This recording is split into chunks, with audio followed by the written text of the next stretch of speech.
Hi guys, Gosselin here, and this is part 3 of my build on my Trumpeter Geshutzwagen. So, no more snow. Pretty much all gone. There's a few chunks of ice along the river, not far from where I live, and I'm just glad it's gone. Spring is good. Okay, so here we go. Made some improvements or changes since my last update. So here's the chassis for you. As you can see, it has all my wheels and the tracks, and I was able to get some articulation in the tracks. Hope you can see that. I don't know. Oops. They're only dry fitted on, and this one opened up. That's a pain. What do I have to say about the tracks? For vinyl tracks, so far I like them. In fact, Trumpeter made the tracks were actually long, which I think is the way to go if you're gonna have a model design or a model kit with vinyl tracks. They were about 2 links too long.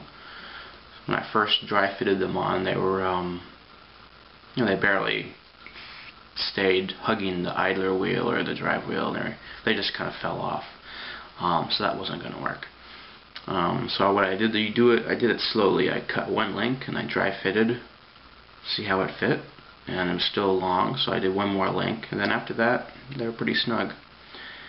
So yeah, I prefer too long as opposed to too short, which happens a lot in your older Tamiya kits.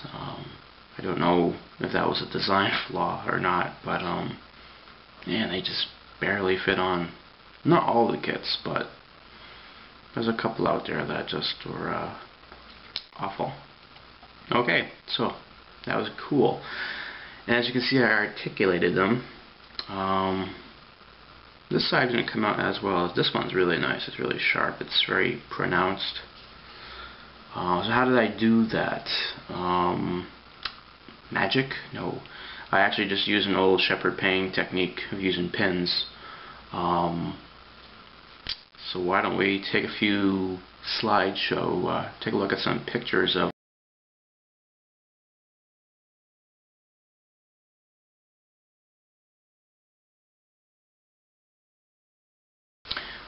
So yeah, those pins, what I did was, let's talk about the pins. I use steel rod, this stuff.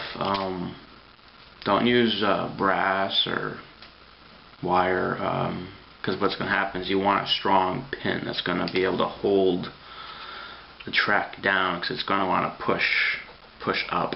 And if you're using brass, there's a good chance it'll just sort of bend up, and you'll lose the articulation. So steel rod, I recommend, is the way to go. And what I did was I wrapped the track on, and then I took my fingers and I just kind of pressed where I kind of wanted the articulation. And I took you can use a pencil or marker, or I just use the tip of my X-Acto blade, and I just kind of made little pinholes where I would like the pin to be. And I took off the track, and I took my Dremel drill bit that matches the diameter of your steel rod, and I drilled my holes.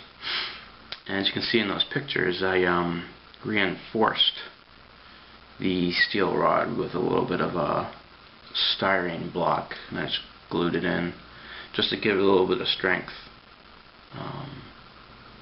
because this plastic chassis, it's still kind of thin, so just increase it by a little bit. In this particular situation, I had an open compartment, so I had to be careful. As here, this is all closed, so it's not going to matter.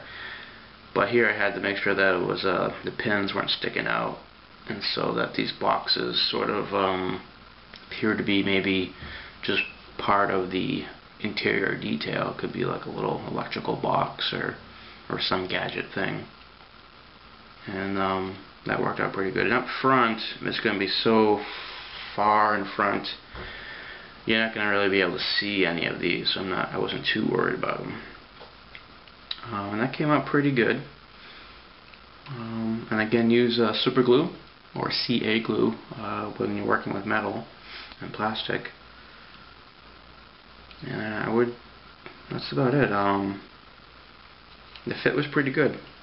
The only thing is where the tracks attach, I have to make sure it's in a place where the road wheel is not going to touch it, because there's a little bit of the hole in the pin where this pops up. I really can't trim it, so I got to make sure that it's in the area where it's open spaced, and that'll be fine. So I got nice leveling. The last video, I don't think the road wheels were on, but they're on, and I had a lot of complaints about them. They worked. For the most part, they're pretty level and even, so I'm not too worried about that. When I put it on a flat surface, there's no rocking, so that works out pretty good. I just find that they're just really fragile. The connecting point where you glue it, there's just not a lot of plastic, and these can easily just come off. So I tried to put as much glue as possible just to give it some extra strength. And so far they're holding. I've been manhandling this thing for weeks now, so drilling and stuff, so I haven't lost a wheel yet. And the drive wheels, the only thing I noticed though is that the drive wheels are pretty straight, but the tracks, they do kind of still go a little bit like that. So, it's not overly noticeable. Not as bad as if I hadn't done the trimming of the road wheel or the drive wheel, but there's not much you can really do about that. I mean, I'm okay with it. Alright, so that's it. That's the lower chassis. That's pretty much done. Let's talk about the gun. I got it right here. It's just minus the muzzle brake. This was very difficult to put together. Yeah, it was crazy. Here's the mount. One thing I don't like is that it's top heavy, so when I install it inside the it's just falling forward, so I'm gonna have to make sure I glue the pedestal on first, make sure it's very strong, and then put this on. Yeah, this was a nuts. This was just challenged me. Trumpeter, the challenging model kit. Everything is dry fitted at the moment, and it's all in sub assembly. I can actually dismantle this whole piece for ease of painting. I'm a little nervous about painting a piece that's like this when it has so many individual parts and things, so I feel like you're gonna miss some stuff. So in fact, yes, I can disassemble it. I didn't like the engineering of this gun. They made it very complicated, and they could have simplified it a lot more. But so that's the gun part. Now then let's talk about the upper structure here.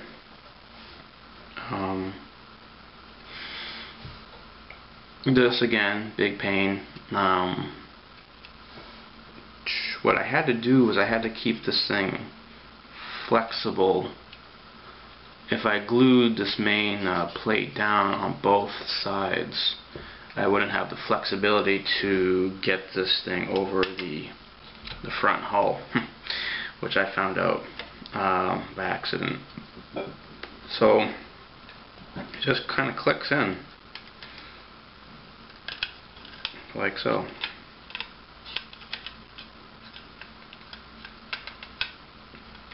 And it's not cooperating.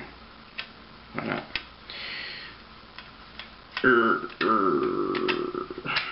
There we go. Yep. So there it is.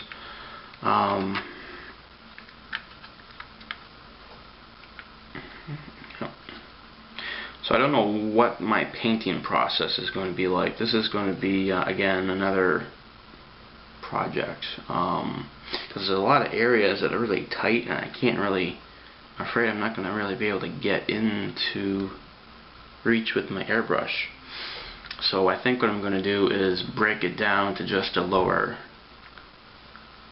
chassis, paint all that inside, and then I'm going to take the upper superstructure, and before I attach it, I'm going to paint the entire interior and add all the details like the periscopes and the radio and the magazines and stuff. I still got to fill this as a gap right here, which is going to be very noticeable if I don't do anything about it. So I'm going to fill that in at some point. Because I can't fill it until it's actually been attached, so it'll be a touch and go thing. And other than that, it's just a matter of attaching all the parts and getting the gun to fit on.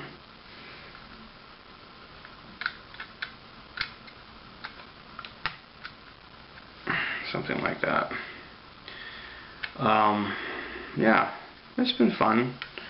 I'll be glad when it's done, though. It's there were moments of frustration. I think I mentioned it in my earlier my last video on the update, but just over-engineered, I felt. I think I was talking with Co&C, Mike Campbell, sending them some emails or something about my experience with this first Trumpeter kit. So yeah, not that I dislike it. I just think it's for moderate to advanced model builders. I think even a moderate builder, like myself, I guess, I found it very challenging in places, and there are moments where I just wanted to kind of like, because I had to think outside the box all the time. Again, I didn't follow the instructions, as you really can't. If you want to get a nice, clean, good build out of it. I mean, yeah, I mean, you can build it as the instructions say. I just don't think you really can get in there to get all the gaps. You have tons of gaps and a lot of places that you won't be able to fill afterwards. So me being a filler person, I went outside the box and made it work. So it is flexible. You can do it, but it requires a lot of, a lot of work and thinking the system through. Yeah. Anyway, I don't want to talk this thing to death, but I think Andy did mention it's an early Trumpeter kit, so I can't talk too negatively about the design. Maybe they realize that, and their other kits are improvements, which is awesome. So I will build another Trumpeter kit at some point in the future. Just I don't know what that would be. Maybe something modern. I know you guys are waiting for all you modern builders. I know Norm Lajoie would probably be like, "Oh, Russ, build a modern stuff." It's coming. It's coming. Just give me time. Yeah. So my next video update will be the painting process. So it's going to be your standard German dark yellow with a red, brown, and some sort of green camouflage scheme. I usually use NATO green. I kind of like that tone. I'm not overly technical about paint, like what paint you should be using for camouflage. I always factor in, a vehicle that's been in the field. Paint wears down, and a lot of the painting was done in the field, and they watered it down with gasoline or whatever thinner they had. So you can have various tones of red, brown, or olive green. Doesn't have to be technical. Then anybody who knows anything mid-late war German painting schemes, the sky's the limit. You can have, there's thousands of varieties and flavors of it. so I have more of a looser interpretation of the painting. For ease of my mind, I'm just going to use a silly putty masking and make it work. I'm not going to airbrush it freehand, only because my airbrush doesn't, it's not a detail brush, and I'm going to wait till I pick up a detail brush, which maybe before the end of the year I'll get one, I hope, fingers crossed. But we'll see what happens, you know. You never know what the future is going to bring, so kind of play it one day at a time. And I'll spend probably maybe 2 more updates on this video, on this tank. You know, a lot of detail painting and weathering and stuff, chipping and weathering. And here, yeah, the last thing I want to say about the pins. If you're going to use the pin method for track articulation, don't have the pins sticking out beyond the track. Actually, I only went in maybe 3/4, and so there was a 1/4. I know for you international fellows out there, which is most of you, yeah, the Americans, we use what, the metric system? Yeah, I know we're like one of the only 2 countries use inches. Anyway, yeah, so just leave a little bit of a gap. That way the steel track, you really can't see it too well. And you always want to measure the pin. You want to get a pin that's smaller than the cleat of the track, because if it's too big, it's going to be very noticeable, and you're going to have to kind of camouflage it with weathering material. But this one, you can barely see them, so I'm not too concerned about it. I think my first tank that I did, I used a paper clips. So I was really into being resourceful and not spending money, and it has pros and cons. In this case, the paper clips, they bent easily, and they weren't universally straight, and some pins weren't even depressing on the track. So what I learned, yeah, keep them short and make sure they're steel so they're nice and strong. And you don't need to put a lot. Just wherever you want the articulation, just put 1 pin. I think my first one I put like several, and it was overkill. So just 1 pin per alley. Well, you guys, I hope you've enjoyed watching these updates on this piece of German armor.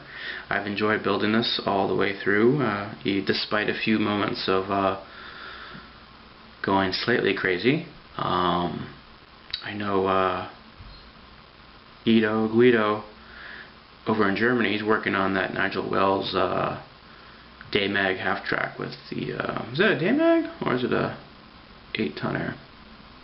I have to go check, but it's towing his 88, and it's a Trumpeter kit, and he's a few weeks ago or a month ago he mentioned some of his grievances on the Trumpeter situation. So yeah, you know, I feel for you. It just is. It comes with a package, and I accept it as it is, and yeah. So okay. Well, you guys, I hope you guys keep on modeling and having fun. So it's really important to keep the model building fun, especially during a period right now where I think a lot of us over the winter have been showing signs of some fatigue, which everyone, well, there's been a lot of talk about it, so I'm not gonna yip about it, but I certainly strongly support what's been said about that. Gotta have balance with your personal life, your family, job, hobby. Remember, it's a hobby, you know. And don't get too obsessed about it. And all this video making stuff, you know, I'm not on a timetable. I just make them as I go, and I'm not on anybody else's clock but my own. and that serves well for me. Yeah, I don't know. There it is. Okay, I really rambled. Okay, I'm probably going to be cutting some of this, I'm sure. Alright, you guys have a good time, and model on.